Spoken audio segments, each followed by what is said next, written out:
শত্রু নির্মূল করতে চাইলে একটি দোয়ার আমল করবেন। দুশমন আপনার পায়ে পড়বে, ফেরেশতারা আপনার পক্ষ হয়ে সাহায্য করবে এবং দুশমনকে শায়েস্তা করার ব্যবস্থা করবে।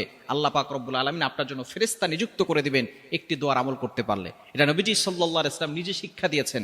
মুস্তাদের ভিতরে রয়েছে, যখন খন্দক যুদ্ধের সময় আবু সাঈদ খুদরি রাদিয়াল্লাহু তাআলা আনহু নবীজি সাল্লাল্লাহু আলাইহি ওয়াসাল্লামকে বলেছিলেন, ইয়া রাসূলুল্লাহ, ইয়া হাবিবাল্লাহ, চতুর্দিক থেকে কাফেররা আমাদেরকে বেষ্টন করে রেখেছে, ইয়া রাসূলুল্লাহ, ইয়া হাবিবাল্লাহ, আপনি আমাদেরকে কিছু শিখিয়ে দেন, এমন কিছু দোয়া আমাদেরকে বলে দেন যে দোয়ার মাধ্যমে আল্লাহ পাক রব্বুল আলামিনের পক্ষ থেকে সাহায্য আসবে। তখন নবীজি সাল্লাল্লাহু আলাইহি ওয়াসাল্লাম একটা দোয়া শিক্ষা দিয়েছিলেন সাহাবায়ে কেরামদেরকে।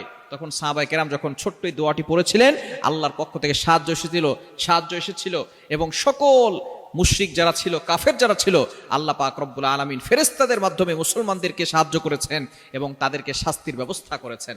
দোয়াটি হচ্ছে কি, আল্লাহুম্মাস্তুর আওরাতিনা ওয়া মিন রাওআতিনা।